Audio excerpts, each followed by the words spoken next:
Welcome to the Armchair GM podcast. I'm Chris. That's Dylan. Flames are 5 games into the 25-26 season, scoring 9 less goals in the competition, which lands them in last place in the league.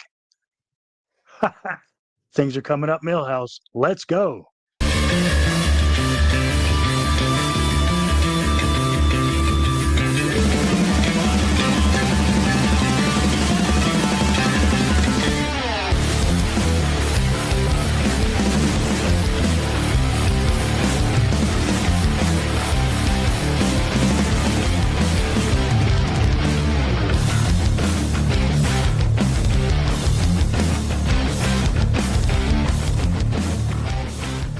You are watching the Armchair GM podcast. Well, the Flames are really not doing that well this season, are they? I mean, it depends on who you ask. But if you ask me, no, they're not. It's been there's been some flashes. There's been some excitement. There's been some really cool key young players to focus on and watch and watch them become NHLers and prove that they are. So there's been some good moments, but all in all, it's not been good. They Yeah. certainly don't know what 60 minutes worth of hockey is. No, they sure don't. I don't even know if they know what 20 is. Yeah, It's iffy most games. yeah, What agreed. I will say is, well, I mean, we haven't done a full-on episode since the season started. Our last one was, I think, with one game left in the preseason. Yeah, We've done a couple of live streams, kind of hangouts. Really appreciate those of you who came and joined us for that. They're a lot of fun, actually, just shooting the shit with a bunch of people, talking Flames hockey during the games, even when the games are not going our way. It's a really good way to just kind of chat with people and not have to be yeah, spending $12 on a beer at the bar. yeah. Yeah. No, it kind of takes away a bit of the sting of the games that we've been watching too, right? I mean, although we did The a Oilers, live, was that yeah, during the shootout win. So I mean that was fun also, it but was it's tough just for the yeah, first two periods. yes, it was. Yes, which also circles back on the 60 minutes of Flames hockey, which it's been it's been interesting, right? I know there's a lot of questions right now. Huska was extended just before the season started, and people are questioning on whether or not that was the right move. And like obviously, when things aren't going well for your team, the fan base is gonna criticize everything, and I get it. I haven't been impressed with a lot, but I have been impressed with some, which is you know which is good. I mean, we've had some decent guys stepping up, and like Honzek has really proved to me that he's ready for the NHL, and I think he's going to end up being a pretty decent power forward in the league, and he's showing a really decent amount of 200-foot hockey, which I'm loving. His board work has been great. Coleman has decided that he wants to come back and play again, which I'm all for because I mean we need to up his stock so we can get that trade value for him hopefully at the deadline. And so there's been some some high points to what they've been doing in the last 5 games or the first 5 games. Um, just all in all, the entire team cohesion just has not been there thus far. Yeah, there hasn't been much teamwork. It seems like there's a No. lot of guys going like there's been a lot of guys doing the cadre thing this year where they're trying to do it all themselves or Yeah. and when they're not, none of them try and do anything and they're just passing around the perimeter or not. Mhm. I find especially in the defensive zone, they're just kind of nowhere. Like nobody's really got a man or a zone, and especially Anderson, but a couple of the other guys that are just kind of wandering Mhm. around, Bean and Anderson and Miramonov and the defenseman are just kind of wandering around in no man's land. Don't really have a man or a zone, right? They just kind of, Yeah. and Anderson looks confused. Like it's almost like there's a there's a gap in the defensive system that he's not grasping, because the amount of Right. times already this year we're what, 4 games in, 5 games in, Yeah. and we've Yeah. already seen Anderson, I want to say like 3 or 4 times, completely drop his man and crash to the front of the net, and then realize that's not what he's supposed to do, and then go back to try and get his man, and then be confused because he doesn't know, and then kind of he kind of turnstiles himself because he doesn't know what he's supposed to be doing. And I've seen Bean I do that wonder. as well. I've seen Uyghur do Yeah. that once, which is uncharacteristic. It just kind of seems like specifically the defensive cohesion is not there, and then on the power play as well, it's crazy. It's just really strange to see, and it's weird that I say that about the defensive cohesion because their PK is awesome. Right. Yeah, the PK's been really good, and I wonder if changing or playing a couple of years of zone coverage opposed to man coverage, and now I'm I'm trying to decide exactly what coverage they're playing at the moment, because there's times of zone and times of man. And so I think that there's confusion as to how they're being coached at the moment. Like there's no real system, which is odd, right? You can't just teach guys two different styles and then then throw them out there and expect that they're all going to be one unit, right? And 100%. And it's like it's really bizarre what watching them, and I do agree because they don't look like they're playing as a unit whatsoever. and it's weird because you listen to Trent Cole and Ryan Huska at the beginning of the season and in the Mhm. preseason, they talked about exactly what you just said. It's not man and it's not zone. It's they're trying to do this hybrid thing that it seems like Right, they've come up with. And what I don't get is like their defense was really good at the end of last year, in the last right, little bit of like after Trent Cole came up. So why are they changing mhm, that? They didn't right, need to fuck with the one thing that was working, and now they've done right, that. Um, so I'm interested to see, and you can even hear like when Megan Mickelson is talking about it. This is somebody who played Olympic hockey, and she'll be like, I don't even know what they're supposed to be doing. yeah.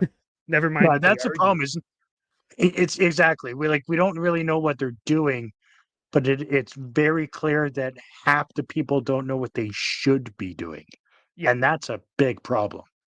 yeah, Like after training camp and a bunch of practices and 5 games in, to have essentially the entire decor not knowing what they should be doing. yeah. Like And she was that's a an issue. defense woman as well, Yeah, and she has no fucking clue what's like, yeah, which is crazy to me. yeah, yeah. It's very bizarre. But the PK's working. They weren't great against the Right, Oilers, which is no PK is good against the Oilers, but right. every other game this year, they've been great. Yeah, yeah, Um, exactly. so it's it's it's weird watching what's happening. Not shocked at all about the offense, the struggles offensively. I think there's been exactly one, maybe 2 goals you can say that weren't a fluke. That one really nice shot by Coronado where he lifted his foot up and just ripped it Oh and yeah. on the rush there, and it was weird because he's got such a wicked release, but he's really Mhm. struggled this year. everywhere else on the ice, I found. Um, and then the Yeah. one from Zeri where he batted the puck in, that was a fluke how the puck got there, but at least he meant to do what he did. But all the other goals that the Flames have scored this year have been ricochets or bounces off defensemen or something like that. Yeah. Yeah. Agreed. Coronado got the 2 goals, against St. Louis, wasn't it? And I believe so, but the first one was also a fluke. right. Yeah, the second one But was I mean, super nice, but exactly. The second goal was really nice. The first goal, I mean, it went in, so it is what it is. yeah. But I think all in all, his play so far this year has not been up to par, which is when you have one of your key snipers, mind you, I don't think he's been matched or paired up with the right people to create plays and get the puck to him for him to be successful. That's again a coaching thing. But I mean, his gaffes when it comes to moving the puck around has just been glaring and abysmal. It's been really frustrating to watch him for the first 5 games, other than, like you said, the first or the 2 goals against St. Louis, halfway through our 5 game stint. But I mean, it's like the 2 games before that against Oilers and Canucks, and then obviously you had a couple of goals against the Blues, so you kind of you throw a blind eye at maybe some mental gaps there. But then against Vegas and against Utah, it was like, wow. And the Utah game was especially glaring for me because he made 2 or 3 just terrible passes. Yeah, between him and Pahal and Mirmanov with the Mm, passing, it was a really mm. hard one to watch. And that Pahal pass that went to was supposed to go to Perek. I have no idea what he was thinking Oh, there, yeah, and yeah. that caused the was it Barrett Hayton that scored that goal? I think. That sounds right. Yeah, and oh no, that was JJ Peterka actually. JJ Peterka picked that pass off and went off on a breakaway and scored. And Perek tried hard to get back. I'll give him that, but Right. he was. I mean, that puck shouldn't have been going to Perek in the first place, in my opinion. Um, and I saw lots of people blaming Perek for that goal. You and I are Yeah. both fans of Braden Bahal, but that was bad. Yeah, that was a bad decision. Bad decision. But yeah, you're right. That was the Paterka goal because that was the only unassisted goal, the Yeah, second one in the second period. yeah. So yeah, no, you're right. That was a terrible decision. The terrible decision, and quite frankly, the pass just wasn't hard enough. Right?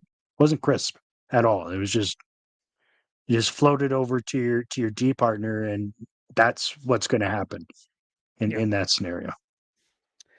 Especially when your D partner wasn't open in the first. That's one Right. thing.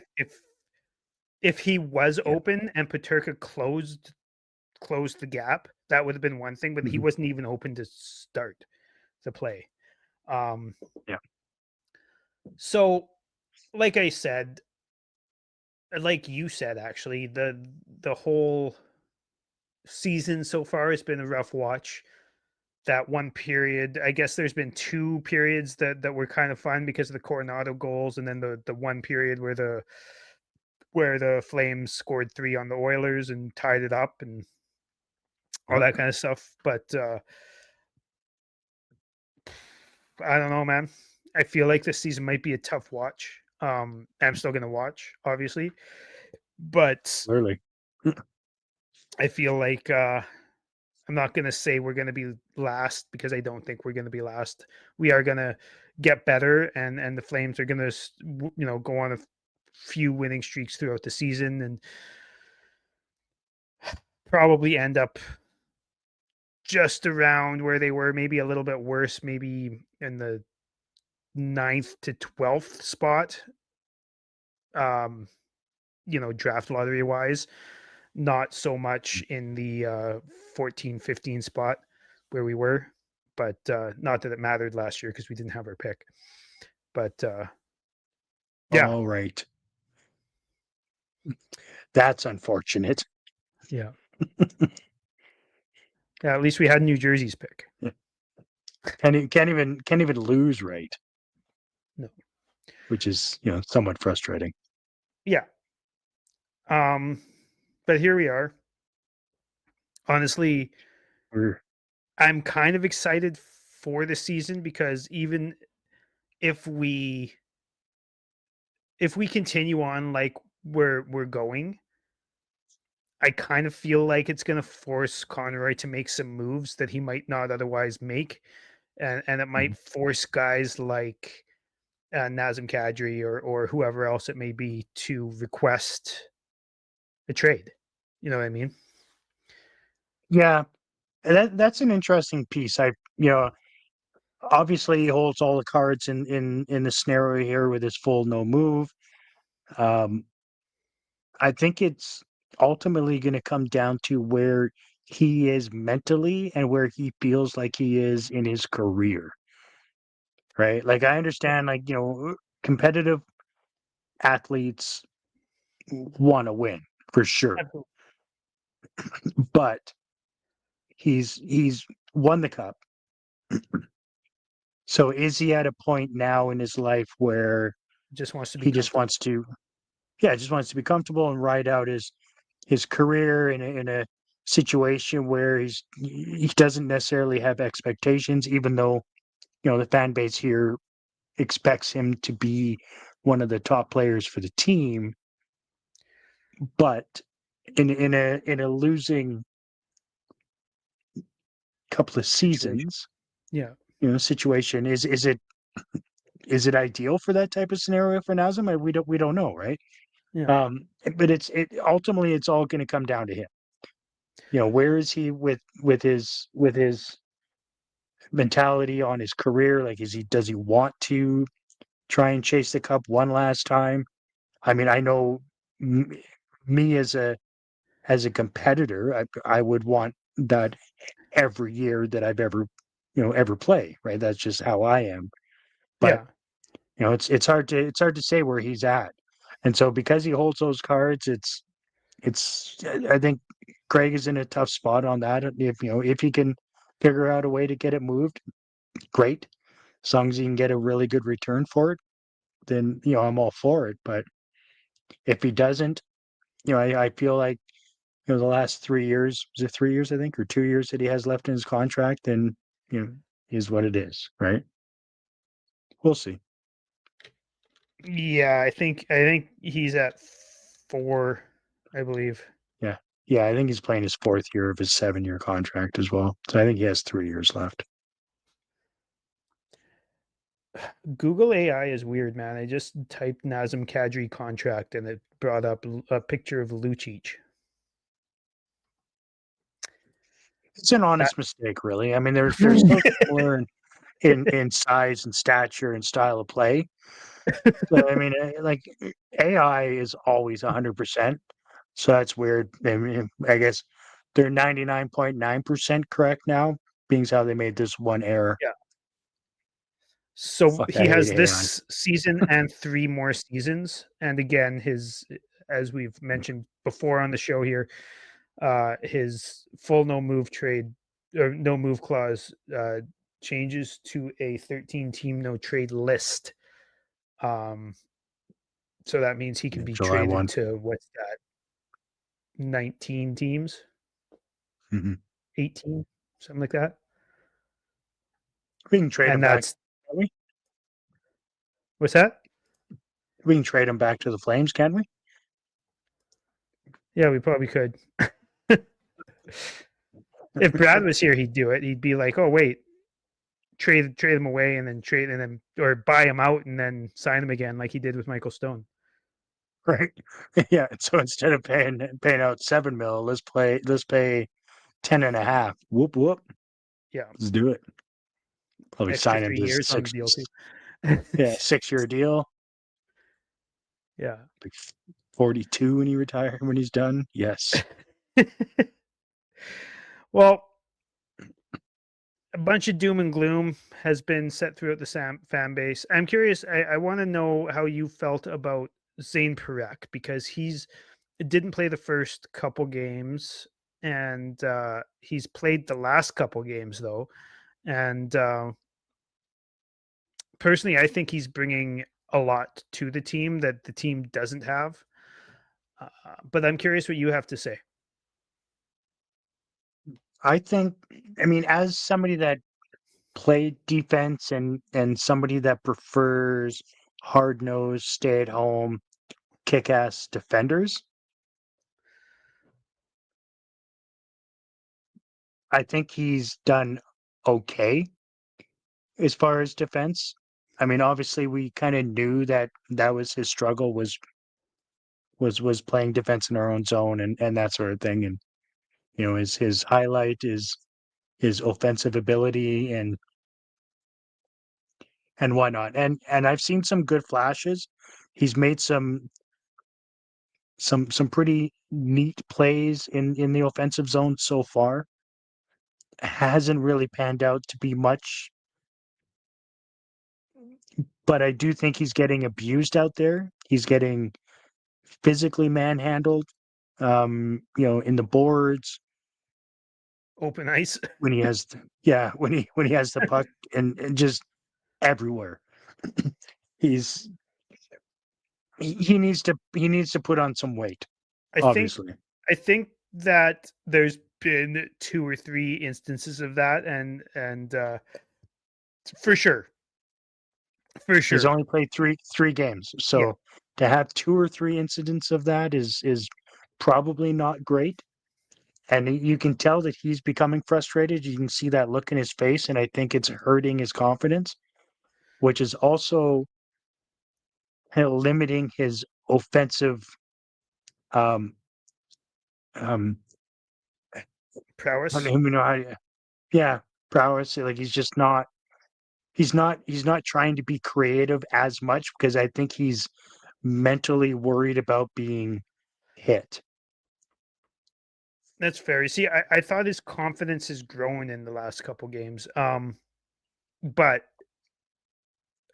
not so much offensively. Like he's still Mhm. making nifty plays and walking the blue line, which I really, really enjoyed. I'd really like to see him on the power play one because I don't think Uyghur's there yet, or Uyghur's there. I just don't think he's. I don't think Uyghur's a power play one quarterback. I just don't think he's No, that. He doesn't no, I have think the he's mobility and he doesn't have the puck moving skills. And the only thing he ever does is pass the puck around the outside. So I want to see somebody who's willing to take some more shots and somebody who's willing to rush in on the power play and somebody who's willing to dangle a little bit and just cause more than just perimeter passing. yeah. Yeah, and that's fair.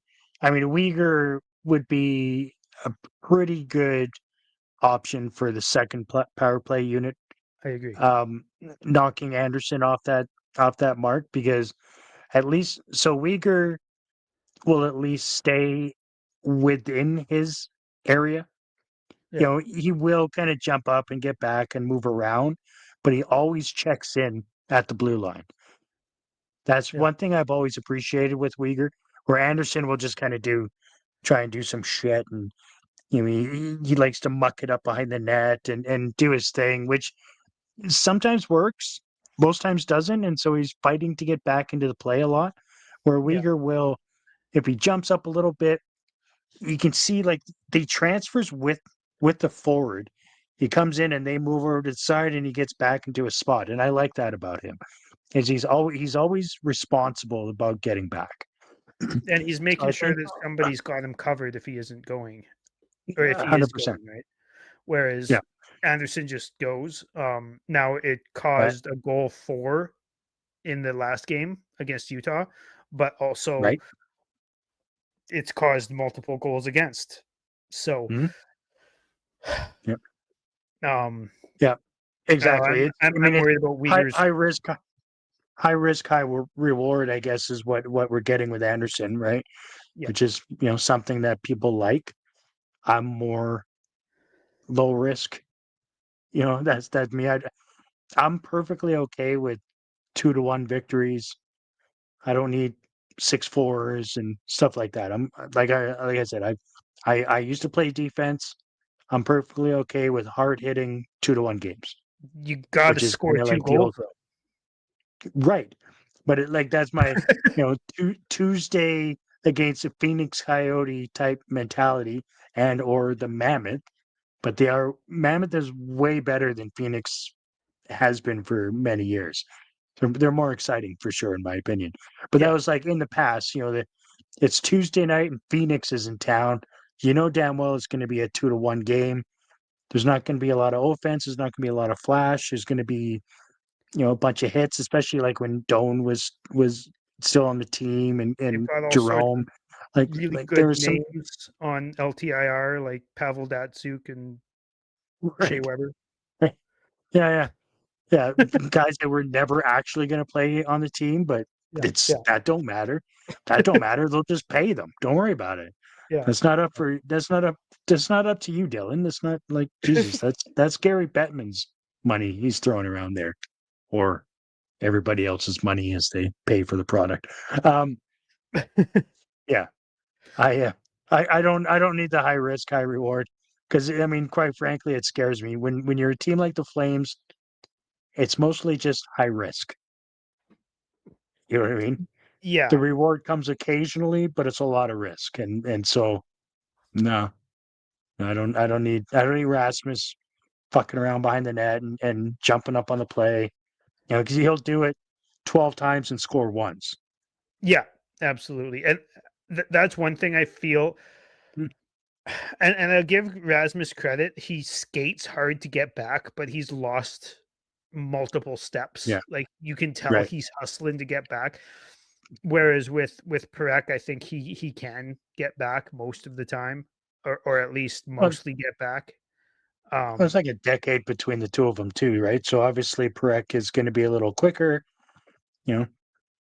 Yeah, and there's been a couple of times where Perek has jumped up and he's been able to get back. There was the one time he wasn't able to get back, but for the most part, he's Mm. been able to get back on defense and break up a play or whatever. And I Yeah. do think that in the next little bit here, he's gonna break through and get a couple points in a game or something like that, maybe score a goal, and his confidence is going to go through the roof and he's going to smile and all that good stuff, and he's going to end up going on a little bit of a hot streak, and we're going to see what this kid can actually do, because you see it Right. coming, right? Like you do see, I'd say about six, like when he's there, when he's playing, I'd say about 60% of the exciting things that happen for the Flames come from his stick. And it's not even just in the offensive zone. Even there was a couple times in the defensive zone, where any other defenseman on the team would gather the puck, circle around the back of their net, and scope everything out. He just sends it out. He doesn't even think Mhm. twice. He just sends it out and gets it right onto somebody's stick. I think one of the things is, it reminds me a little bit of Huberdeau in his first season with Calgary, where he was rifling passes and nobody could really handle the speed and weight of his passes. And I feel like that's happening with Perek's passes. Which is a very stupid problem to have. It's a dumb problem to have. Like if you're in the NHL and you can't receive a pass because it's too crisp, Yeah. that's But a you see fucking that, right? problem. Yeah, I've seen it a couple times, but I mean, in in the defense of what I'm saying here, like nobody's receiving passes from fucking anybody That's crisply this year. very true. Like That's very true. like it's been abysmal for that in all Unless they're three on the zones. perimeter and it's the power Right. play. And then they'll That's right. get it the whole time because Oh man, they can do fucking circles for two full all minutes. 2 minutes of a power play, and as the great Derek Wills will tell you, that is some great zone time. No, it's not. It's fucking That's what I got terrible. to say about that. Yeah, it's fucking terrible, Derek. Derek It's told us not that even. Rasmus It's had a not even wonderful game okay. against Utah. Did he? He said it was a Well, great game. I'm glad I missed that. Yeah. Fuck's sake. Anyways, Great I game. think we Let's got to hold trade on. Let's that guy before. Like, you know me, I'm a huge fan of Rasmus Anderson, of the player he was, the player he was becoming before he got smoked by that car. Yep. And ever since then, it's been downhill. And I think we got to move him before it turns into a situation where you're not getting good value. I really Mhm. truly believe that. Do you want to move off Uh, of the games specifically and go more into the season at large? Yes, but before we do that, I just want to touch on your when you said we got to trade that guy. I honestly thought you were talking about Derek Wills, and I was in full agreement with you. I mean, we'd have to retain. Being, Can no, we buy fuck him out? that. We could totally buy him out. As an elderly person, as far as the fan base goes, I truly, truly miss Peter Marr. Yeah, And I'm not trying to slight Derek in any and way. Lubo. Lubo, he, he was great on the radio, not so much on the TV broadcast. Yeah, Him and Rob Kerr were kind of it was a dark era for broadcasting. yeah. That's okay. But I just don't know that Derek Wills is really truly stepped up to be the right guy to replace Peter Marr. He's been there a while, and he's really turned into a homer, which it's starting to piss me off. Same with Pat Steinberg. That's fine. Steinberg's always kind of been that way, but he's Yeah, he more has so been, now. and he's not afraid to tell you that either. Uh, I know. That's very true. That's I, very true. I have what might be a bit of a hot take on Wills. I Okay. think that his takes are terrible. That's not the hot What? take. His Oh, takes are bad. His play-by-play when he's just calling the game, it's smooth, it's good, and it's very descriptive, which is something you need on the radio. I like his play-by-play, but when he starts fucking coming up with his own ideas, right. it's bad. Yeah. It's funny that you have to preface that with I have Separate a the hot two. take. He's good at play by play. Yeah. That's Yeah. that's actually kind of comical, right? Well, a lot of You're people right. don't think he is, but I will say he is good at play-by-play. It's just the second the game ends, they need to turn his microphone off, and he needs to not Right. do the round table every day, and he needs to just stick to calling the game and not have opinions on shit because he's terrible at it. Well, He's I mean, wrong I'll all the time. I'll even add another scenario. Like as soon as the whistle is blown, cut his mic off. Yeah, Because there's really nothing more that he can add that's going to be useful and credible and yeah, justified and good at that point. As soon as the whistle's blown, sorry, Derek, you got nothing. We're going to cut it to the Megan. color. Yeah, Yeah, whether it be Megan or anybody. yeah. I miss Charlie for that matter. But I mean, Charlie what Simmer. do I know? Yeah, Um, that was TV, wasn't it? But I mean, either I way, think he was on the radio for a bit, but wasn't he with yeah, he did a Lubo bit for of a both. bit? Yeah, I think so. Yeah, I think so. I mean, I'm old enough where I miss Ed Whalen, but let's beat back the truck up a bit here. yeah. Okay, well, let's get into some more season long type of things. I want to shoot some shoot some questions your way when it comes to um some of the Flames projections. Who do you think gets the most points, and how many points do you think they get by the end of Points? the season? Yeah. Ooh, correct. Points. I'm going to say Huberto, Ooh. and Okay. he gets 72. Ooh. Okay. That's funny because I thought I had a hot take saying Huberto at 69, Well, there you go. considering he got 62 last year, and it Yeah, was his best season as a Flame so far. But he that's had right. 52 the year before, so he went up by 10, and I figured that going up by another 7 would be Why not 10? possible. Why not 10? Right? Why Don't not don't count 10? them out. Why not 10? Number 10. Um, that's if he can stay healthy for the season, which I'm sure he will. I mean, he hasn't been I mean that playing because of the concussion, and I just want to say there was a lot of hate out there for him not coming out um, for the introductions in the home opener. I think that's bullshit. I saw a lot of people saying that they don't think he yeah, cares. yeah, I'd argue that even in his first season, one of the reasons he was bad is because he cared too much. I think right. Huberto has a great amount of give a fuck. Um, That's a weird take. I mean, I I've been really good at distancing myself from the fan base over the last couple of years because I just find it toxic. yeah, Um, but that's a really fucking bad take from the fan base if that's what they're saying. That's I think it was the vocal minority.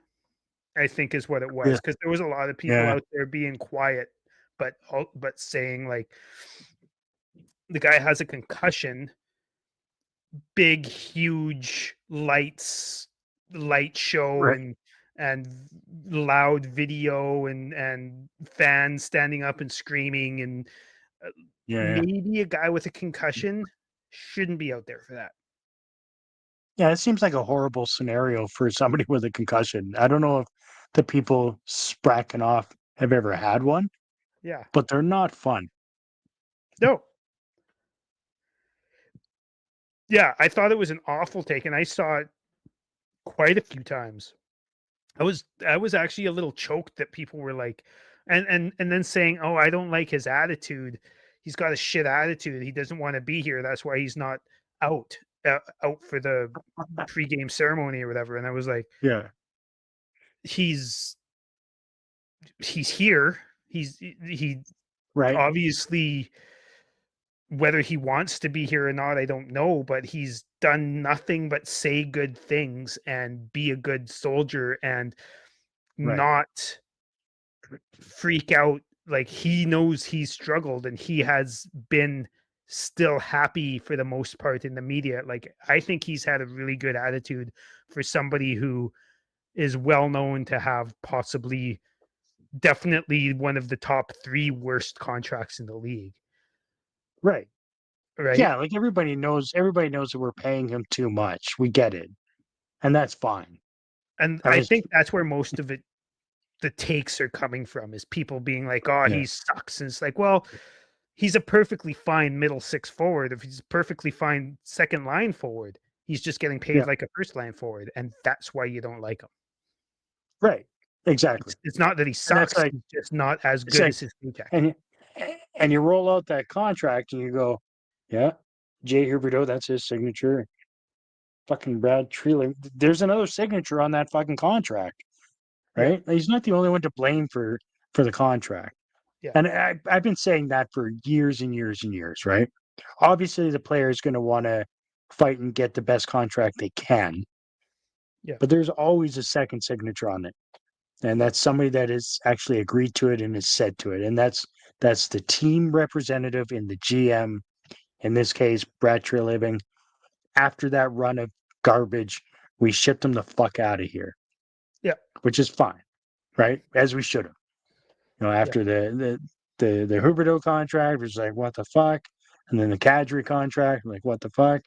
giving Monahan away with a first just to get him out of here, which is just what the fuck. just to get There's Kadri. just right, just to get Kadri.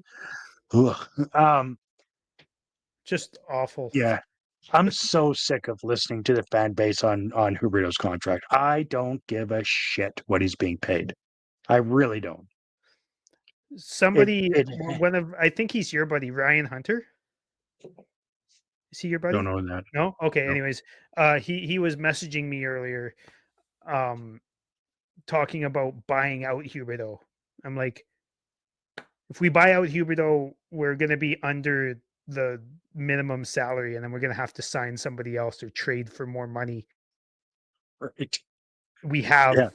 we How have many years $10 million would that buyout in be? salary cap, and we're gonna have 23, I think, next year, and 47 net the year after that. Like, why are we talking about Yeah. buying out a player when we don't need cap space? That's just Right. dumb. Yeah, exactly. Yeah, Um, we've got 3 to 4 years before we even need to start considering the implications of his cap hit. mhm. Like really. So Okay, so yeah, you I'm so said, tired of define best. So I yeah, said 72 Huberto. yeah, and I said 69 Huberto. I'm gonna go goals, most goals. I'm going 31, and I'm going with Coronado. Okay. Yourself? I'm gonna go Sharon Govich. Really? Yes, I'm How doing many? a bold take. I Oh, think he's gonna get 36. who you think? Have you liked his game this year? I really have. I think he's far more engaged than he has been for the last year and a half. I thought that he's been. I think he's caught a lot of flack, but I thought Mhm. he's got quite a few really good scoring opportunities. He's going after the puck. He's not very Mhm. good at getting it when he goes Right, after it. but he's He's not agreed. very good at Yeah, board battles and stuff like that, but he's been engaging in them far more than he ever has. So I'll give him that. Oh, I 36. I, I think he's going to get 36. And now, one of the key points and the reason why I think he's going to have a really good year this year is I believe he's going to play most of the season with Frost. And Frost Been pretty good is addition. he's all over it and is really good at dishing it. And once the two of them finally come together, and albeit I know Cherangovich is going to be a streaky goal scorer through his career, I'm sure of that. But I think once they figure their shit out together, I think they're going to do some serious damage. And it'll be nice to see guys like Sharon Govich and hopefully Zariat. Hopefully they just find lines and stick with them. Right. Because last year Sharon Govich and Zary both played every position on every line. And it's just like, Mhm. let's fucking Yeah, you stop can't get that cohesion and that give way. them a little bit of consistency with their deployment and with their line mates. Yeah. Let them get some chemistry going, and you know what I mean? Yeah. Yeah, I agree. And in all honesty, I wouldn't be surprised if Coronado leads the team in goals. I really wouldn't. No, But that's my bold take for this episode. 36. Wow. Okay. Yeah. Defenseman points. I think it's gonna be Uyghur. How many? Uyghur is gonna get 56 56. Wow. So last year with he had with 47. with yeah, with 12 goals. Yeah. I actually I'm have saying Uyghur and Perek tied. They're both going to get 42 points. that's not good enough. If the Flames are gonna be successful, they need to be in the 50s. The Flames aren't going to be I know they're not successful. gonna right. Oh They're yeah. going to be successful at drafting slightly higher than they drafted last year. They're going for McKenna, so knock it off. Quit being so fucking doomsday, Well, you're the right? one saying Uyghur's gonna get fucking 722 points. Like you're a madman over here. The 36 man is goals a for stud. Sherry The Govich. man is a stud. You leave Weeks alone, and Sharangovich is gonna fucking light it up. We're going all the way this year, baby. Fuck yeah. All right. All right. Yeah, no, I think they're gonna I'm, tie 42 apiece. I think that Perek is gonna take Uyghurs. I still think that Perek's gonna take Uyghurs power play one spot, and I think it's gonna be early November, if not before that. Like I know we're already at October 16th, is it? Yeah. yeah. Um, I think it's gonna be in the next 10 games or so. Perek's gonna take over Uyghur's power play one spot, and that's just going to take, you know, 10 points off of Uyghur's totals, and they're both going to I mean, you're not tie wrong. around 42 at 42. That's yeah. See, this is how it happens, right? You got to fucking take the big man off the line where he can produce the points, just so your little fucking project 19 can tie him in points. I get what you're doing. I get what you're doing. You know, you gotta steal the limelight from fucking Weeks. I came into this thinking, hey, you know what? I'm going to make Perek over Uyghur. And I was like, nah, you know what? Uyghur's going to get enough points before Perek takes his spot to even it out a little bit. But Perek will take that spot. Uyghur is still going to get his 5-on-5 deployment. Perek is Mhm. not going to get nearly as much 5-on-5 deployment as Uyghur all season long. It's just not going to happen. Right, But right. the power play deployment is going to be 60-40 Perek Uyghur, in my opinion, for the vast majority of the season. Yeah, I can see that. Um, I think Weeks will drop down to the second power play unit, which is also going to include Sharon Govich and Backlund. And you know what's going to happen is first power play unit's not going to be super successful. Second power play is going to fucking get it done this season. mm. Just saying. Why? Because Weeks is there, or because Zeri's there? Sharon Govich, god damn it. Ah, I thought it's because they were going to put Kirkland on there. There's no Kirkland's going to be fucking PP1 on the Wranglers come November. They're going to claim Rooney on waivers, and he's going to be the You know what? PP. I didn't even consider that. That's a good point. That's a great take, by the way. We should just end the show now. A lot of people think that. Uh, Yes.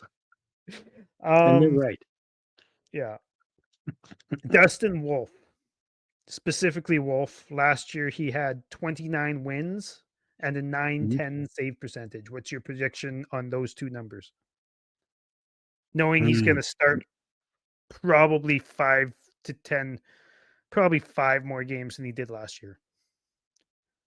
Okay. I'm gonna say he has the same win total, and I feel like he's gonna be closer to 903. Ooh, you're awful close to me. So you said he's going to stay at 29 wins and have a 903? Yeah. I said 902 Okay. and 26 wins. And I think that Okay. they're going to overplay him.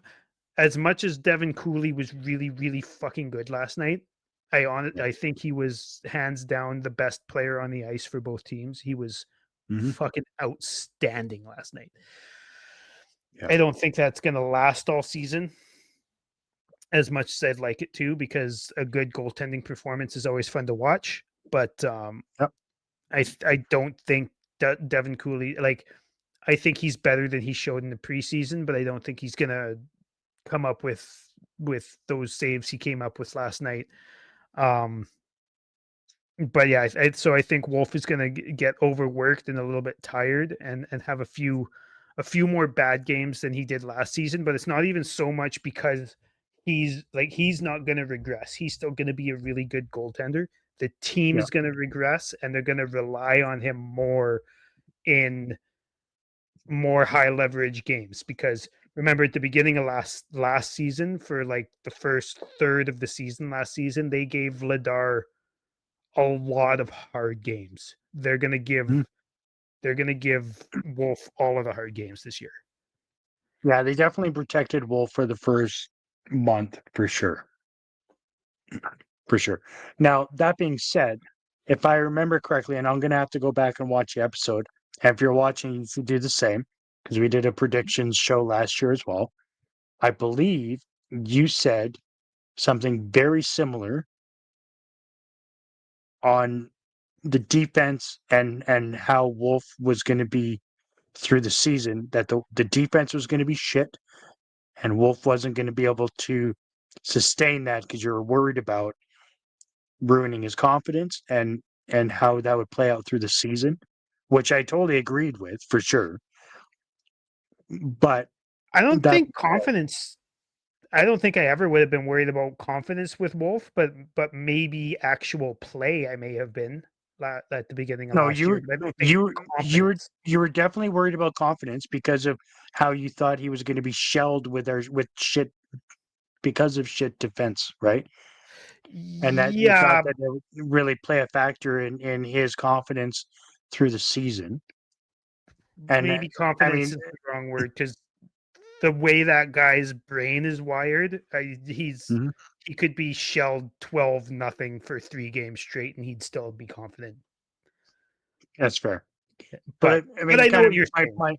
I was my worried about point his on that numbers. is my point on that is that I think he already experienced that.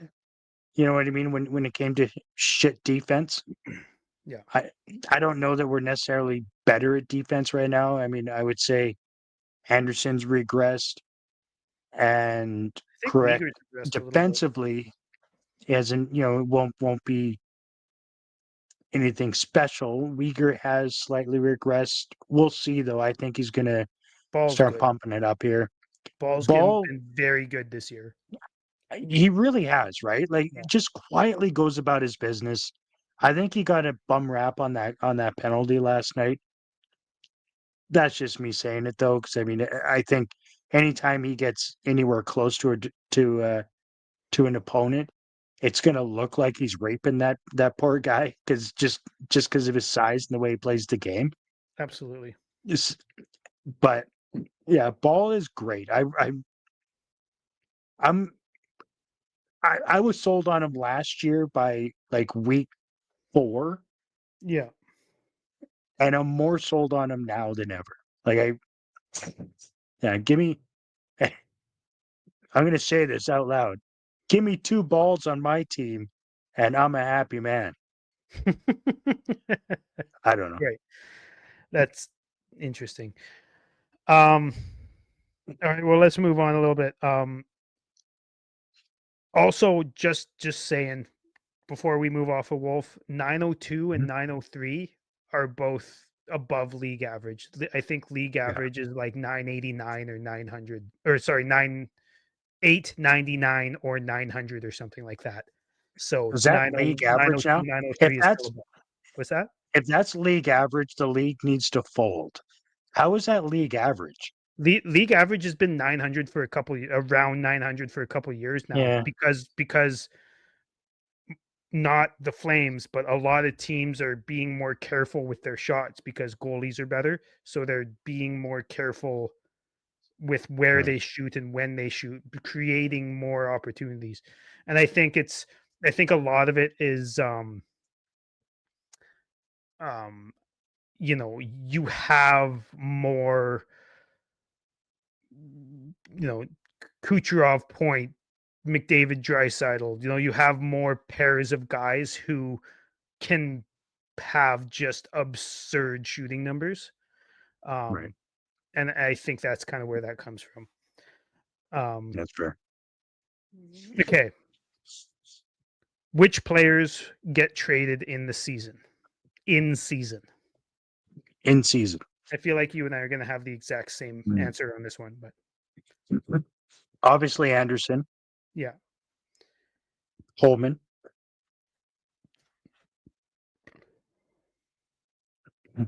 that's where my list stops. I'd like it to be longer, but that's where my list stops. I'm gonna say Jeremy Poirier. Oh, that's a Is good shout. Yeah, actually, I could see him being an add-on to a Coleman trade or something like yeah, that. yeah, He's exactly. done in the organization. And that's my list. Do you think Bean or Miramonov? Those are what I kind of toyed with one of those guys, but I mean, I think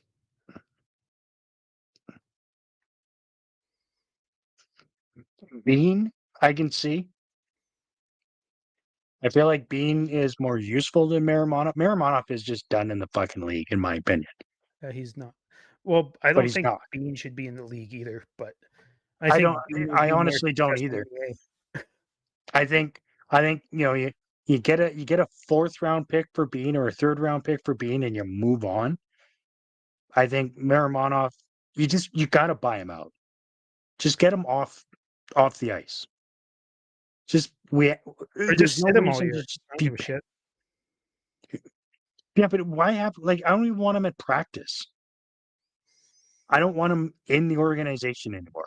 Just because He's anybody of his he's awful. age is just going to sulk and be a shit person in the building, and there's no It's reason for that. Just get him out of here. it's funny, I thought he was really good. I actually thought he was really good for the first period, and, I was talking on Discord with, Mike Gold and Kent Wilson and a couple other people, and we were talking about how surprised we were that Miromanov, because Miromanov's a meme within the Discord server, and, Right.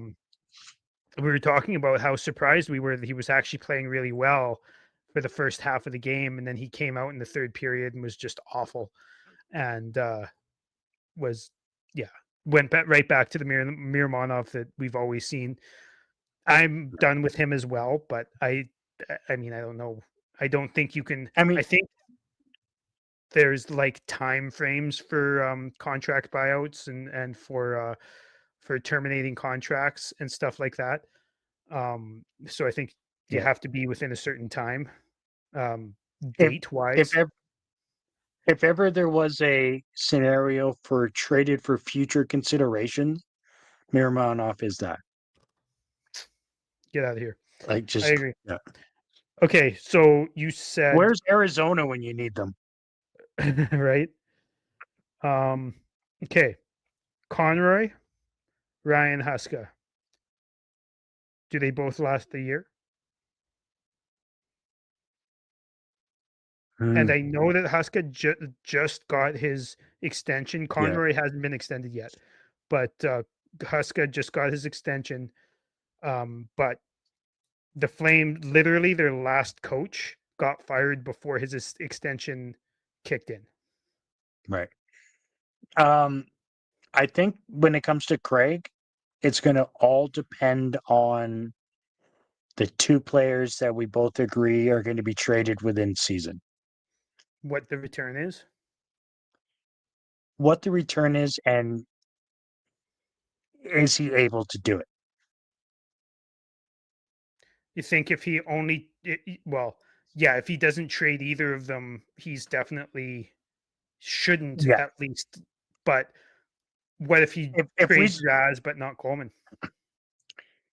well, think about it. Yeah, But I mean, I can honestly see a scenario where Rasmus is still here the day after the deadline. I honestly I'm getting can. worried about that, and I think that that's And, almost. I like, mean, to me, he should have been moved that, before. Don't get me wrong, but yeah, I I think think that that'll there's be that'll Rasmus's be fault. where Craig is gone. Like, What's that? I think that'll be the scenario in which Craig is gone for sure. Yeah, yeah, I could see that too. Um, Yeah. I do think that Craig will bite the bullet at some point. Hmm. I don't think Rasmus is going to be here the day after the deadline unless he's been extended, but I also don't think that's going to happen. Um, but yeah, I don't think like even if it's an iffy return on deadline day, I think he's going to be moved. Right. Yeah. Coleman, I'm like 60% that Coleman's going to get moved before the offseason. I'm Right. 100% that both Coleman and Kadri get moved in the off season, but I don't think uh Kadri's not going to get moved until at least then. Um, Does Go ahead. does Coleman have another year on his contract? Yes, Okay, good. I do believe so. Yeah, I'm just checking now. Um, yeah, yeah, he's got one more year at 4.9. Um, okay. Which is easily Is moved and retained on. is Rasmus eligible for an 8 year?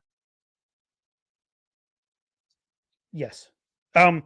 Any player who's extension eligible is eligible for an 8 year up until I think it's like September 1st next year. Is that what it is? Okay. Yeah, I knew there was a It's date. I just couldn't. it's sometime next fall, summer, fall Yeah. type thing. Okay. Like, If they do that, I'll be y- upset.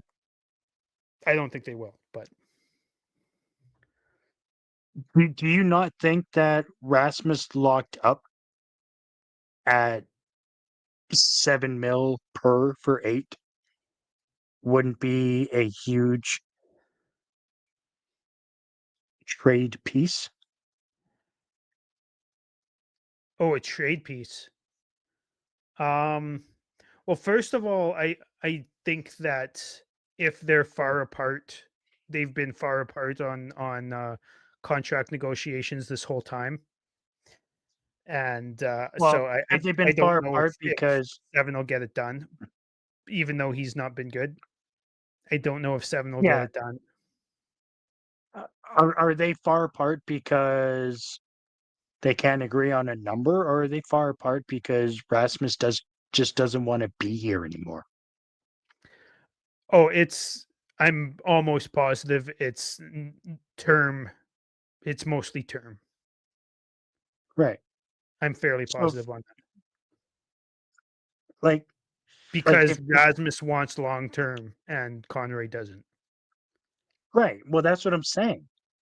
So give him his fucking long term and then trade him. Right? Because Yeah, Rasmus has if it's he at has a a manageable six number team. to trade, absolutely. Yeah. Well, that's what I mean. Like I don't like Rasmus isn't worth 9. No, He was he was going to be worth 10 if he would have continued on where he was going 3 years ago, for sure. yeah, 3 years ago, he had one of the best contracts, team value wise in the league at 4.5. yeah, and I still think that's a good contract for what he brings.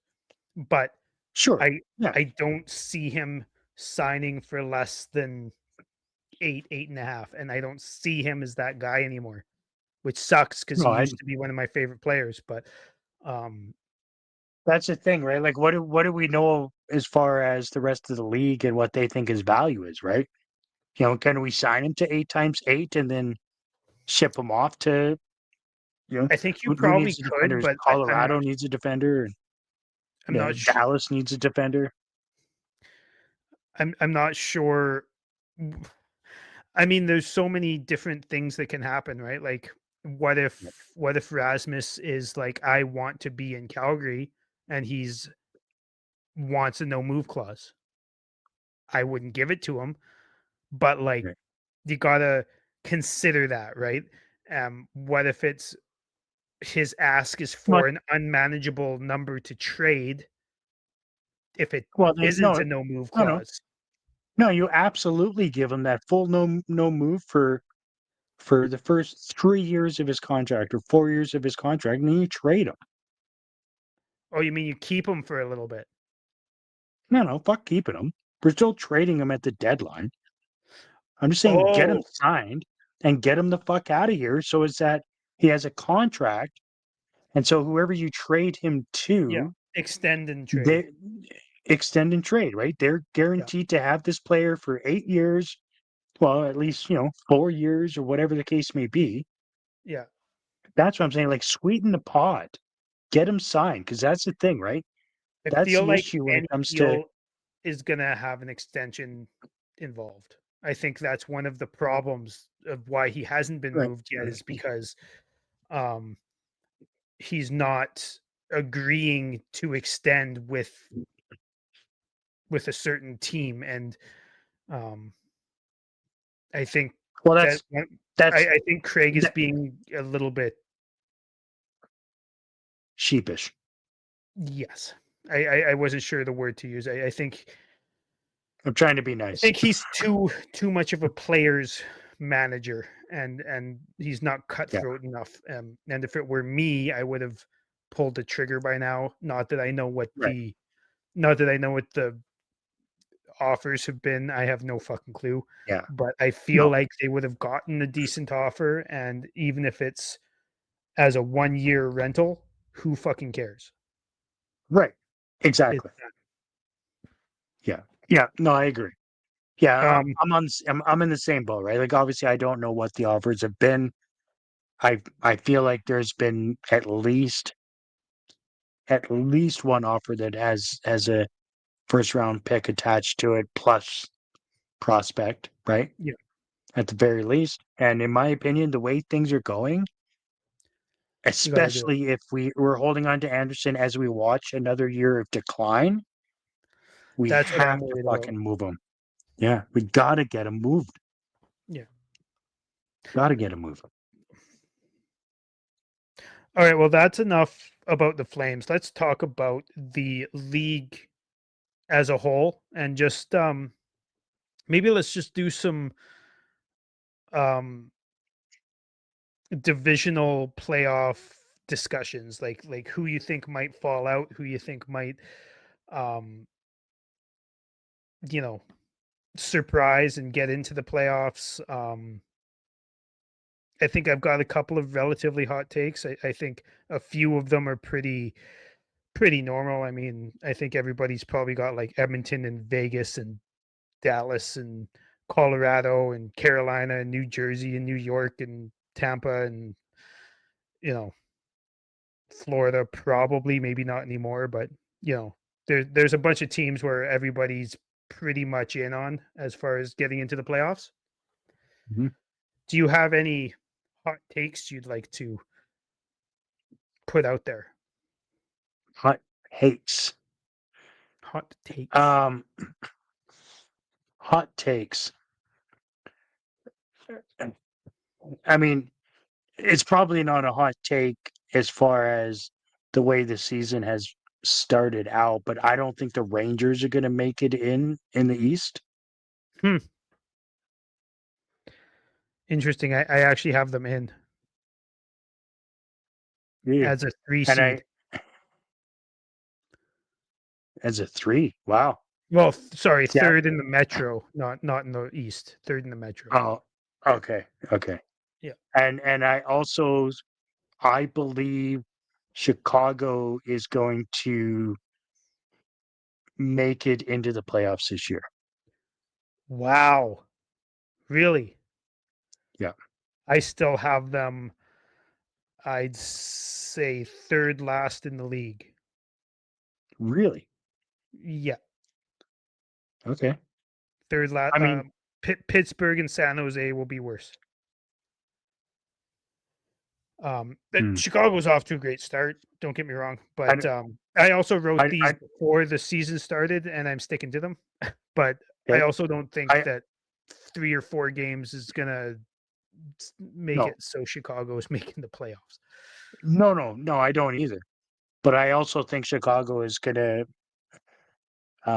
finish the season higher than the Flames for sure. Oh, really? Yeah. Hmm. I'd like that. Don't get me wrong, but I can't see it happening.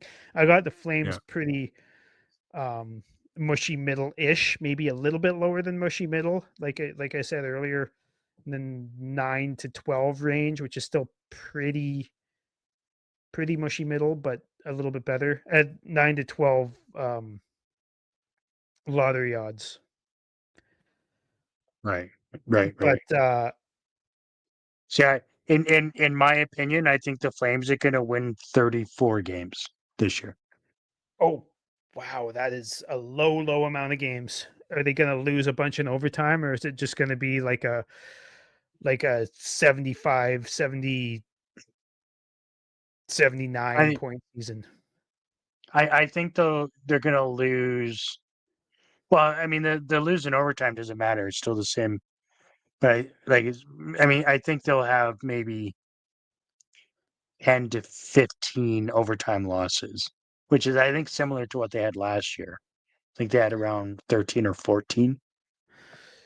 So I think that 34, 68 plus 10, so 78 points. yeah. I think they're gonna finish roughly 80 or less Yeah. in points. So that would mean they dropped by 18 points ish from last year. Sounds right. Yeah. Wow. Okay. I see. I've got them dropping by about 10 points, but that's gonna no from 17th in the league, they're gonna go to like 22nd or something like that. Know what I mean? That's Yeah. my opinion. I guess my hot take for this is that there's only going to be 3 Pacific Division teams in.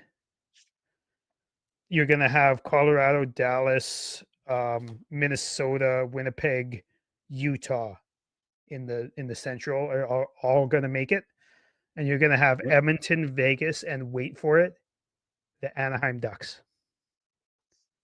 Ooh. LA is freaking I awful. will wait for it. They've made some just awful moves, and they've played all right offensively this season, which is surprising. But Kemper's been showing his age. Um, Right. but I think Anaheim, as much as I don't agree from a personal standpoint with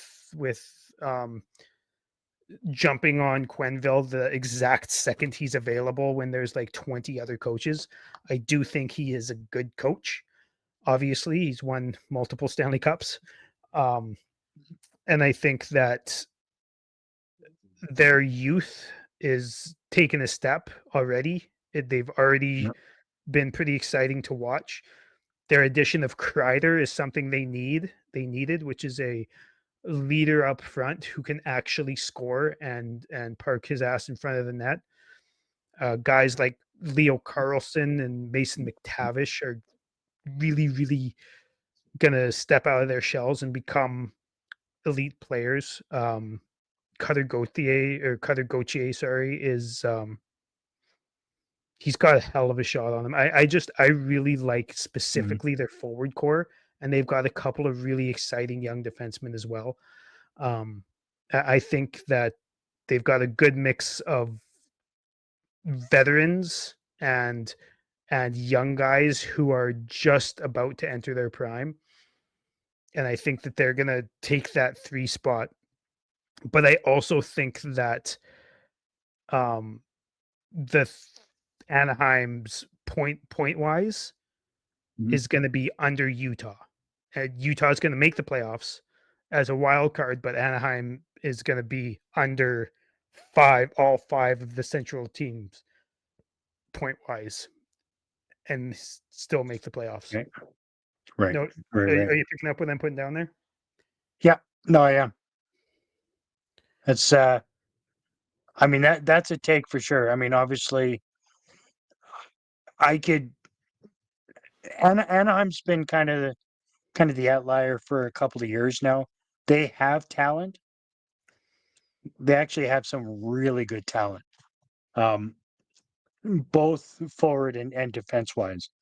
And adding the pieces they did this off season, I think I can see them being in that spot. I don't mind that take at all, actually. Hmm.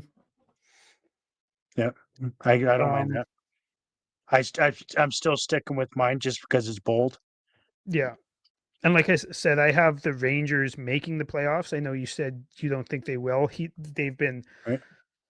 hard up to score to start the season, but I think they've just got too much talent. They're not going to. This isn't going to last, and they're going to get into the playoffs on the third spot in the Metro. Mhm. I think the Florida Panthers are going to be a wild card team, the last wild card team in the East. That's better than you gave them last year. Really? Last year you had them missing, if I'm not mistaken. Oh yeah. That was I your guess bold. that kind of makes sense because Kachuk was hurt, but Kachuk's Yeah. hurt again, and What? so's Barkov, and they can't even do their little LTIR tricks anymore. So Yeah, at least not to the same effect. But right. I think they've been all right to start the season, but I'm not fully on board. I like Anton Lundell, but he's not Barkov. You Right. know, I like Mackie Semaskevich, but he's not Matthew Kachuk. I think Ekblad is going to regress hard, and I have Florida going out in the first round. Yeah. Yeah, I can see that, right? They won their back to back. And to be honest, Nicholas it hurt. depending on when Kachuk is actually available and ready to come back, he's gonna need some time to get back up to speed. If the Panthers can remain healthy, sure, I'll give them wild card, but I could honestly see them missing the playoffs altogether. It's hard to remain healthy when two of your three best forwards and your Mm. third best defenseman is already injured and like long term. Yeah, So exactly. yeah. But I do think that they've got the skill and experience to be better than these are the teams I have underneath them. Buffalo, Montreal, Boston, and Right, Detroit. I think that they've got more of that moxie, and I think they're still going to make the playoffs, but they're not going to do very well in the playoffs because of the Barkov thing. right. Because he won't Montreal be made able. the playoffs last year, didn't they, in the wild card spot? Yes, they had a really good series with Washington, That's right. and That's right. Washington's a So, wild card for me too. you don't have Montreal making the playoffs at all? No, I have Montreal under Buffalo. Oh, I So see. they Okay.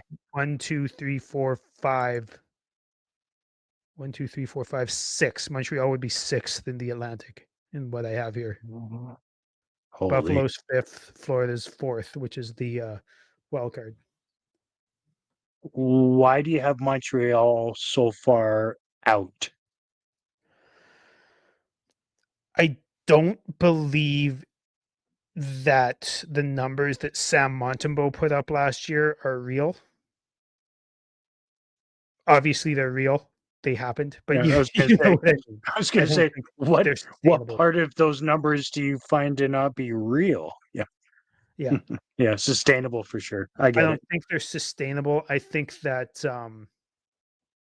they've got so much young and exciting talent, but I'm questioning Mike Matheson and Josh Anderson and a couple of those vets who are probably going to decline hard. Mhm. Lane Hudson is super fun. Noah Dobson is very, very interesting. I don't know why they go after Dobson specifically. I like him as a player, but basically they just have two power play one guys who you don't want to play anywhere else. Um, Right. now,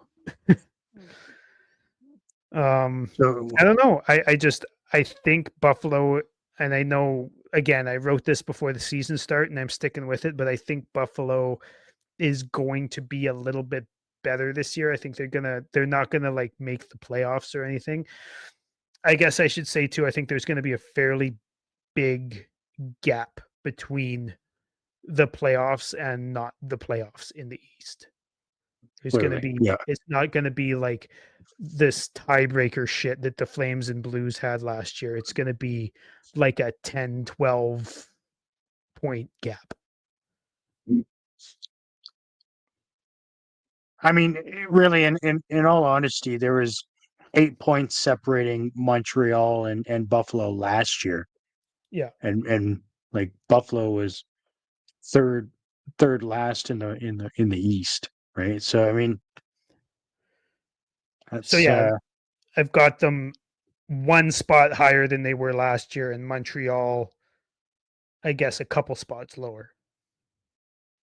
been I've Buffalo. got Ottawa second. Again, that was before Brady Tkachuk was hurt, but still, they played really well tonight without him. So I feel like it's definitely one of those ones you wrote down during the preseason, and you're just going to stick with it because if there's anything I know about you, because I'm the same way, is you're stubborn. a little bit, a little bit. But But I'll no, take it. That's fine. I still whether the preseason or not, the one I believe in the most is LA missing and Anaheim making it, and there being a Yeah. fairly big gap between um, all of the Central teams and Anaheim. Yeah. I can honestly see LA missing it too. Yeah, The only downside to that is, Kopitar in his finale season and shit like that. It'd be a shame if they miss, but I just don't know that they have what it takes to get there anymore. yeah. No, I agree. I don't have much else to say about this. Everything else is pretty normal on my list. So, and Yeah, we've been doing I think this so too. for close to an hour and a half. So let's wrap her up. Make sure you like and subscribe. Follow Chris on X at armchair GM underscore pod. Um, talk to me on Reddit. Talk to us on Facebook. All that good stuff. Make sure you hit the notification bell. We had a couple people say that they haven't been getting notifications. So make sure you hit the notification bell so you know when we put a new episode up or when we're going live, because we've already done 2 lives this season and we're going to do more than we Yeah, did last yeah, season. Make sure you yeah. check out the Rocky Mountain Maniacs, the guys who wrote and play the intro song and the outro song for the podcast. And yeah, Yeah, absolutely. When we were doing the live, just last night, there was a couple people that said they weren't notified, and there is a very easy fix for that. And you're right, Dylan. It's like a little bell. You just say it, get your notifications. It's fine. Smash the like button. Share with all of your friends. Don't forget to check us out on our new audio format because the link has changed. Our Spotify and now Amazon Prime links have changed from last year and years previous. So please go seek them out and give those a follow. they'll be in Other than our that, link tree on our no, social media platforms. yep, as well as in the description of this episode.